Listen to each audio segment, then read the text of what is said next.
Good morning and welcome to the Digital Desk. I'm your host, Sarah Good. Today we're going to be talking about the possible TikTok ban that could take place. Congress is supposed to see a bill tomorrow that could ultimately ban the app in the United States. Now they're saying it's due to privacy concerns, and they're asking, TikTok, to the parent company ByteDance, to divest from, asking TikTok to divest from ByteDance in order to sort of protect data. Anyway, so today we're going to be talking with an ODU Associate Professor, Miles McNutt, Dr. Miles McNutt from Oldham University, Communications and Theater, about what this means about the app in general. So put any questions that you have on the Facebook chat, and if you're watching on wavy.com, please view the link, view the bill in question, and more. Miles, thank you so much for joining us today to talk about this. Thank you for having me. And look, I'm sure you've seen this pop up now over a course of a couple years, including in Virginia. There was a proposed ban for, youth, in order to use the app. But I guess in this iteration of possibly banning the bill, what were your first thoughts? I mean, this is not a new conversation. This is a conversation I've been having with my students for a while now. I actually have my students make TikToks in one of my classes, and as an exercise to talk about an app that's deeply important to contemporary culture. It's important to business, it's important to commerce, it's important to memes. Like, it's part of the fabric of particularly their generation and their lives. And I think understanding that is really critical in a course called Understanding Media. But I did have some students sort of express, well, I have a government device, right? That all of a sudden I can't use TikTok, or I'm concerned about security. And I'm like, those are all really interesting conversations that we should be having about how the app works and how it functions. Whether they're enough to justify banning it or forcing ByteDance to divest, I think is a complicated political question. And I think what we're seeing right now is this political conversation happening, which I think makes sense as to why these things are being brought up. But I think there's a disconnect between that and the lived experience of users and how they actually experience TikTok and what that looks like, that's maybe creating some of the dissonance we're seeing in the conversations around it. Right. So part of it might be the understanding, of the actual lawmakers in terms of the daily use of the app. Right. I mean, I think the thing about it is sort of like when there are concerns about like that China has all this data on Americans, it's like, well, what kind of data are we talking about? Like, what are people using TikTok for? And I think that, there are some people who might be using it to express very political, personal opinions, and you could think about potential usages. For the record, of course, there is no evidence that this has ever happened. Right? There is literally nobody can point to any evidence of China using the app for propaganda purposes or a particular security leaks coming from this. This is very much all a hypothetical concern.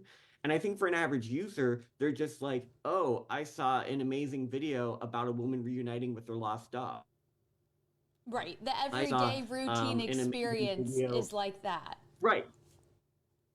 And there's something so mundane about it, but also something kind of transformative. And so I think people are kind of like, if they have my data about how many times I rewatched that video of a tear reunion between a mother and son, like, how is that possibly compromising national security? And I think the other factor that comes into this is that so many people now are using TikTok as part of their business. And like, we can talk about TikTok Shop as a necessary evil of this system. But like, I think the reality of that is that people are relying on TikTok to run their lives, to move themselves forward, and are now basically being told this entire app could be banned in the country and separated from that over sort of concerns that do not feel real to an average user, that an average user does not really understand or experience the app in terms that are political or that kind of go through that dimension. And so for that reason, I think you're seeing a lot of the pushback happening from this isn't so much that people are arguing national security isn't important. I don't think that's what's sort of going on here. I think people just don't understand how these two things are connected. And I think many of the lawmakers who are making that argument have probably never been on TikTok, right? And have probably never seen what the For You page does. And like, we should be deeply concerned about social media and algorithms and the control they have over our lives. But I feel like we can do that through education and understanding. Banning them does not really seem like the avenue towards that goal. This seems like a political fight that's kind of, I think, overshadowing and complicating a more nuanced experience of social media. And it's interesting too because a big debate we've obviously heard in the last couple years is the mental health piece, and making sure that youth especially understand what's real, what's not. But this is not even at play there. I know that it's probably in some lawmakers' minds, but they're saying that this is separate from that, which is interesting because that's really been the debate on the forefront the last few years is the mental health aspect and what you see. Right. And I think the thing that there is sort of like it's a matter of what conversation are we having and which is easier to accept. And I think that in this circumstance, politicians, they don't want to be seen as soft on national defense or on China, right? They don't, no one really wants to step up and be like, actually, I'm fine with this, don't worry about it. China has our data, not really a concern. That's a really difficult political position to hold unless I saw Maxwell Frost was one example of a congressional representative who made that statement, but he is like the token Gen Z congressman. So of course he's going to be on the forefront of that. But I think in a lot of cases, they don't want to be that person. I think the mental health debate is more complicated because it involves questions of moderation and algorithms that we are much more nuanced than the conversation that they're currently trying to have. I also think that, again, though, it's complicated because there's no question that TikTok's algorithm research has shown will dig people deeper into their respective situations. But for every person who experiences that, there's somebody else who finds somebody who helps them connect with themselves and understand themselves better. And it's like, we shouldn't be using TikTok for therapy, but there's no question that people are like getting a better understanding of the world. There's a whole conversation about people, finding out their sort of neurodivergence or ADHD diagnoses by seeing TikToks and kind of seeing versions of themselves. The very idea of somebody understanding their identity better because TikTok, the algorithm understands them and shows them things they might not have seen otherwise. It gives them new perspective. The reality of social media, particularly one that's so algorithmically driven, is that it can pull people in so many different directions and have so many different distinct experiences that for every person who is effectively being victimized by an app, there's another person who's like, this transformed my life, this changed me. And it's like that makes it so challenging to make blanket bans and these types of statements when you're challenging everybody's experiences and sort of trying to encapsulate that. And there's no question that the bill as it stands, I think a lot of the pushback that it's getting from users from the fact that it's really not making any attempt to acknowledge the kind of multitudes of TikTok in its Right, environment. and all of the good that could be there. And TikTok is saying, at least in their statement, 170 million Americans, I believe, use the app.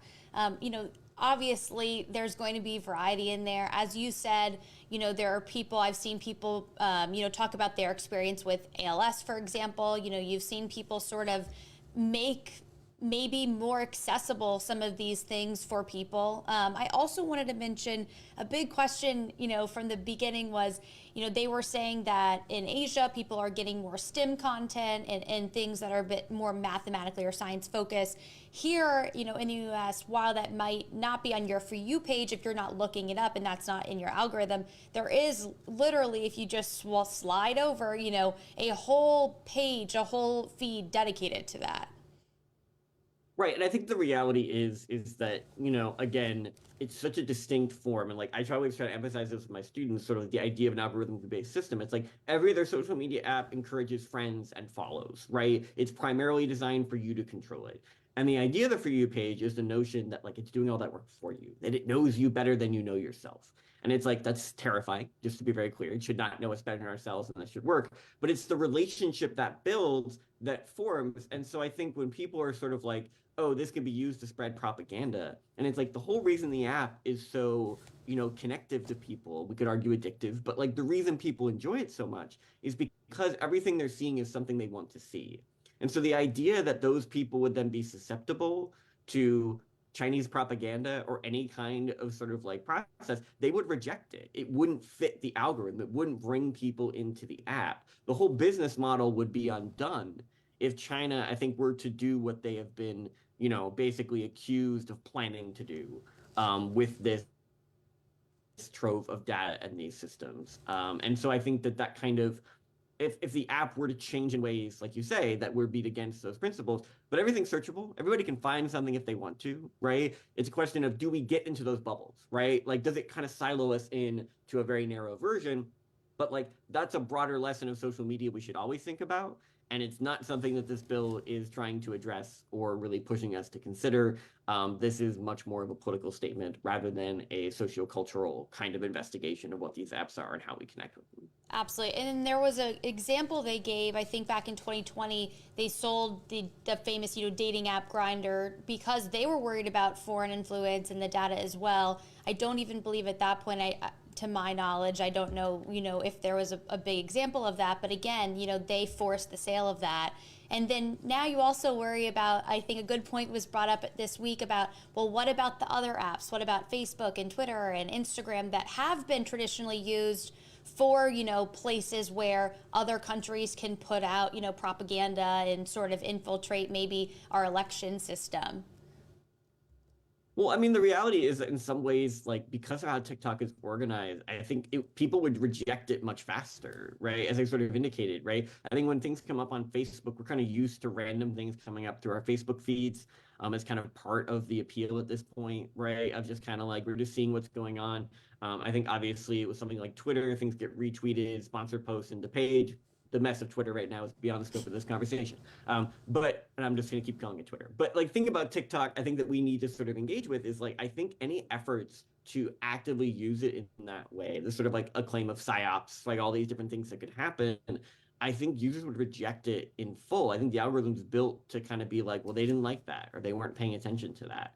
And so it's like, and again, if this were part of a conversation about addressing those concerns across all platforms, right? If we were really going back to what happened with Analytica, what happened sort of with Russian propaganda during the 2016 election, if that's the conversation we were having, I think we're certainly open to thinking about those questions. I think the idea of a ban on security reasons just doesn't really have a grounding in the reality of these apps and kind of where the security concerns rest. I have to say, I just was looking at the Facebook comments just to see, what people were thinking. And, some of these conversations, especially when you're talking about politics, either get negative or, one-sided. But I think in this case, at least in the chat, most people are pro TikTok and, are pro using it. And as you said, the swipe up motion is much easier on TikTok to sort of get off something that you don't want to see versus on Instagram, you have to click the dots. You have to say that it's something that you'd rather not see. Same goes for ads on YouTube or Facebook. You have to sort of manually manipulate what you don't want to see, but it's basically done for you in this version. Yeah, I mean, like the thing that I think about TikTok all the time. So I have a kind of rule for myself in using the app because I wasn't on the app at all until I started teaching with it, and I kind of decided I have to be on it, and that was like a bad life choice if we're really being honest about it. But I'm there now, and that's what's going to happen. And what I think so interesting is like I made a conscious choice. I wasn't going to follow people, right? Like I didn't want to use it that way. I wanted to let the algorithm sort of figure itself out in terms of how it organizes it. And I also was like, I'm not going to like things. I'm going to just let my movements, right, see how that plays out. And it's like I ended up with a feed that, feels catered to my interests, that, follows the things. And like that's a fairly diverse set of things. As a researcher, I'm definitely like interested in a very wide range of ideas. And there's no question that, like, yeah, a simple swipe can indicate that you're not interested in something or that something's not connecting with you. And so I think when people talk about the potential risks of being on the app and what that looks like, I think the app, it would break itself. Like TikTok would die if it actually did these things that it's being accused of. And simply because I think users would stop connecting with it and stop engaging with it. And again, I don't want to in any way suggest that the market is capable of correcting anything because capitalism doesn't work that way. But I do think that there's no question that the way the app is connecting with users is so predicated on it resonating with them that anything that would dramatically change that, I think, would be a point of rejection to the point where I think even political content, like you say, can be so divisive. I think that any attempt to sort of like flood the field with explicit politics, I think would create a lot of pushback from people who very much view TikTok as an escape from that discourse that you see so often across other social platforms. Right. And not to get too technical, but I did want to say, and you pointed out, of course, there hasn't been an example of this happening. Also, there are other ways to get data in the United States or other countries to get our data or see data via other apps and other softwares. This is not a lone TikTok example happening here. It's just sort of, I don't know if it's being used as an example or it's the one that's most in the mainstream that's being looked at, but there are other ways in the United States where data questions do come up. Right. If we wanted to talk about how secure our data is in general, like that's a much larger conversation that has to do with all the choices we make, our buying power, all those different elements. I think there's no question that it's the China factor, right? That's the only reason that TikTok is being treated differently than the other apps in this circumstance is that these security concerns that happen across all apps. This is not a TikTok conversation exclusively, are part of that. I do think the algorithmic nature is also an element of it, though. The idea being that people's use of the app is so dependent on this system. And one of the things we need to remember about algorithms is that they're not like neutral systems, right? Somebody made these algorithms. These algorithms are designed to serve a purpose. And the fact that they're being designed by the Chinese owners of these apps, I can understand like where that reads as a concern if you've never been on TikTok. And I think we should still be considerate of it in general. But I do think that the reality of that algorithm, like I said, is that if you actually programmed it to do these things, it would no longer get valuable data because people are using the app. And I think that that's kind of where that maybe disconnect comes in that we sort of, start that conversation. And I did want to go back to something you were talking about. You're talking about business owners for a second. You were talking about some of these companies that, utilize it. There's creators and influencers and people that have built really $1 million businesses off of this. Where do they go? I guess that would be a question. Do they go? There's no app like it. So, the algorithm for TikTok and how their business was grown is not going to function the exact same way. They would have to adapt. No. And I think this is sort of like, this is not the first time that would happen. Obviously, we saw people, Vine, when Vine died, they had a whole creator infrastructure, RIP Vine, that really kind of brought those, people and they had to figure out, okay, I need to go to YouTube or Instagram. Those are different platforms doing different things. How do I manage that? We see a similar thing this way. I have seen some creators start to promote their YouTube channels more often as part of their accounts. I follow an account. I don't actually follow anything. I only follow NHL mascot Gritty on TikTok for the record. But I see videos by Jose Monkey, who is a guy who basically finds people. They post a video of them in a random location that's without clear markers, and he like uses data mining and hunches to sort of figure out exactly where they were located somewhere in the world. And it's very much a TikTok format, bite-sized videos, right? Kind of engaging format, gets your attention. But he started to promote his YouTube channel because he specifically said TikTok might not be here anymore. People are going to ban this who don't understand how it works. So I need a backup plan if I want to continue doing this and selling merch and kind of building out that idea. I think for creators, the creator economy has always existed on YouTube, depending on what you're doing. But I think a lot of what has become connected on TikTok are very particular forms of engagement and creativity that are built on kind of the intimacy, the parasocial connection that creates, the feeling like we're almost getting a FaceTime call with some of these people. And I think that to format that into YouTube or Instagram Reels or those types of systems just doesn't have the same community attached to it, the same dynamics. Every other app has tried to copy what TikTok is doing, such that you could just take a TikTok and put it on YouTube Shorts or Instagram Reels. But there's something about the way the algorithm kind of connects people together and that people view the app that I think would be missing. And I don't think that's going to be a persuasive argument to people making security concern arguments because they're just going to be like, they just go somewhere else. There's all sorts of other apps. But I think that the specificity of TikTok is something that people and users recognize and engage with that I do think that is really something that clearly lawmakers don't understand and is going to be sort of part of the tension happening here. And I was going to say too, to your point, the interactivity, you could write a comment, I could write a comment on your video, and you could directly make a video just on that comment alone. So, I mean, there's just this sort of ever ending cycle, really, that could go on with conversation or, offshoots of conversations.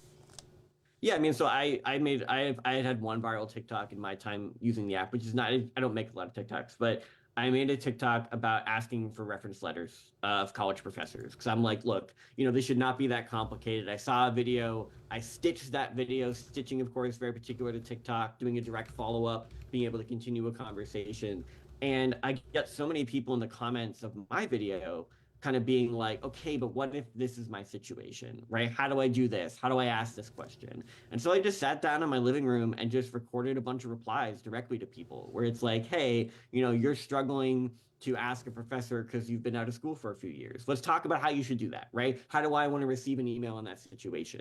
That they had access to an expert in this case of what we were talking about, that could just provide additional context, address questions directly, and engage in those practices. And like you can do that in other social platforms.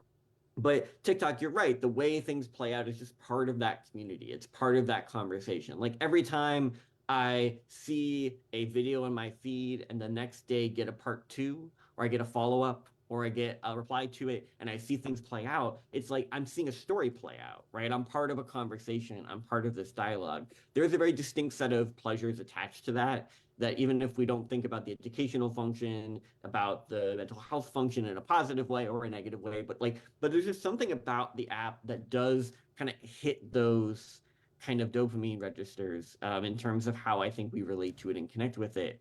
And I think that that's without being on TikTok, you don't know, right? I don't think if you see a TikTok on Instagram Reels, you don't know what it was like to experience it in its original form. And I think that again, I don't think any of that's going to resonate with the people who are trying to ban the app. I think it's very clear at this point that there's a clear political line in the sand that's being drawn. But I do think that the actual lived experience of users is always going to be in disconnect from this conversation. Right. And, we've seen now, I guess Twitter is the massive one, right? We've seen how that worked, sort of going from its original owners. But, in the case of this, there has been some interest, at least, online, or sources say that some people are maybe willing to purchase it if it came to that. And then there would be only about 5.5 months, if this bill is passed, really, for TikTok to separate from that, Chinese-based company and sort of move around. But you never know what that process is going to do to the app as well.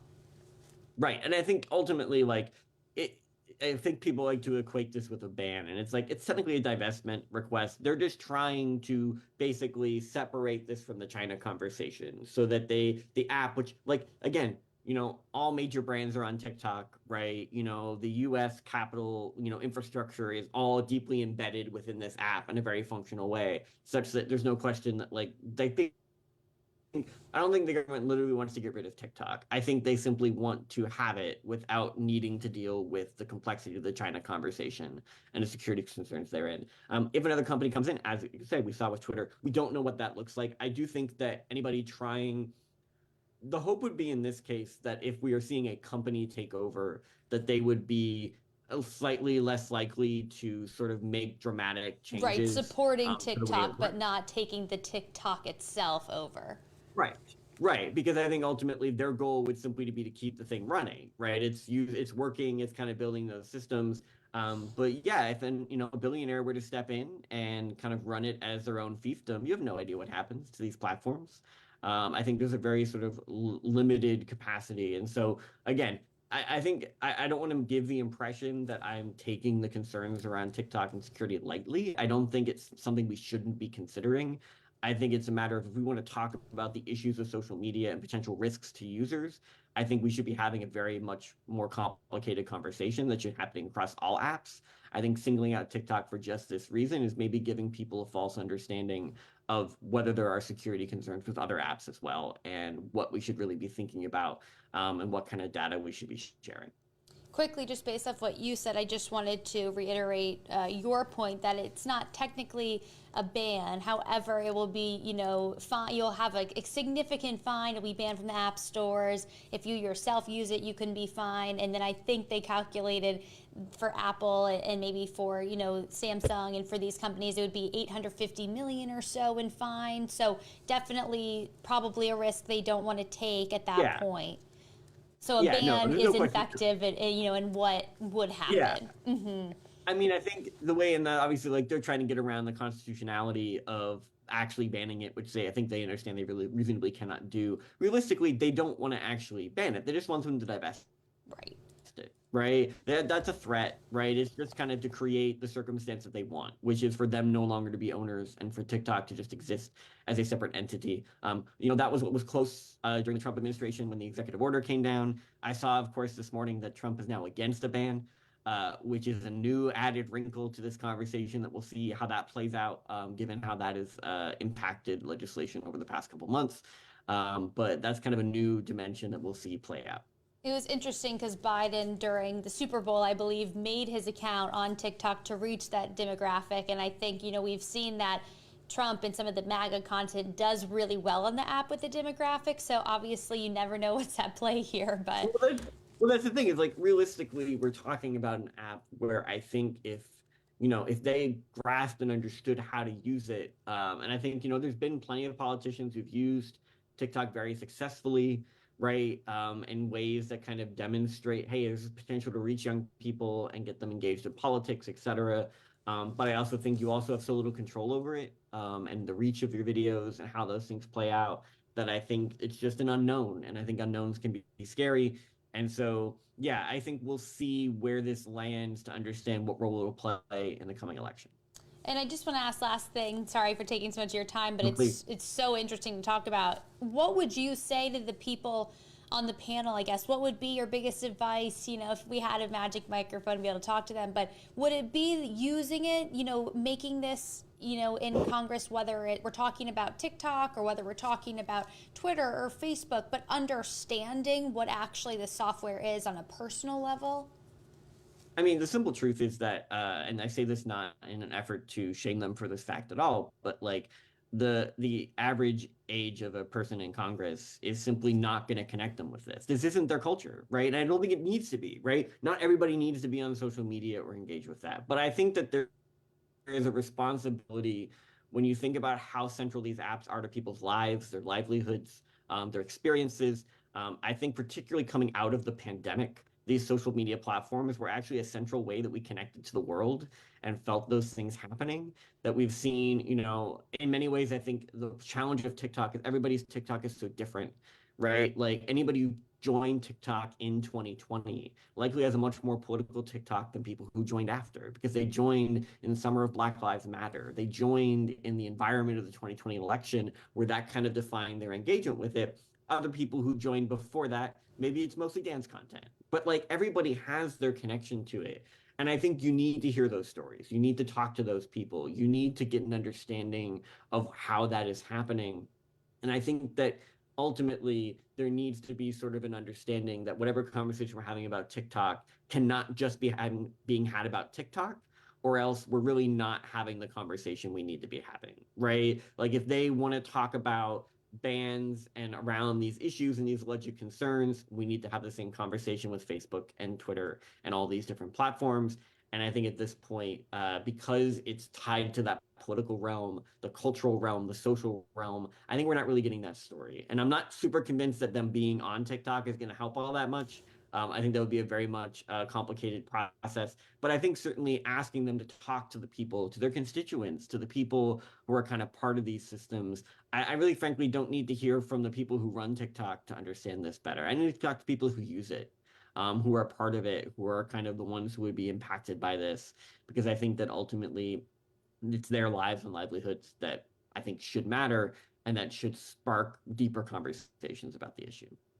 Well, Miles, thank you so much for talking with me about this today. Obviously, we'll see if it actually takes place tomorrow on the floor.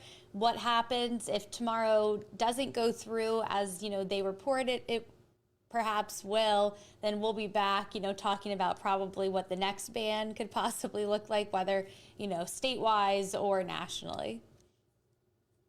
Yeah, I think at the very least, certainly, like, if it passes the House, that's one thing, but the Senate will be more complicated. I think it kind of brings it up to a different point of conversation. I think right now, it's kind of Republican leadership pushing this out of the House. When you go to the Democrat-controlled Senate, it kind of, I think, becomes a little bit more difficult to figure that out. And I think the longer we keep talking about it, the more kind of the risk of alienating young voters has to be a part of the conversation, in terms of how people are going to respond to this and what it says about the political establishment's connection to their lives. So I think that the deeper we get into the conversation, the more likely it becomes that this kind of goes the way of what happened in 2016. But at the same time, it's an important conversation to be having. So I'm happy to have it. Thank you so much. And yeah, in the lead up to the election, we'll have to see what happens on all of those different social sites. But again, thank you, Miles, so much for joining us. If you're tuning in, feel free to check out the link if you're on Facebook or if you're on Wavy.com. There's some back history and some more information and tagged links to find out more about this. But Miles, thank you again for joining us today. Thanks, Sarah.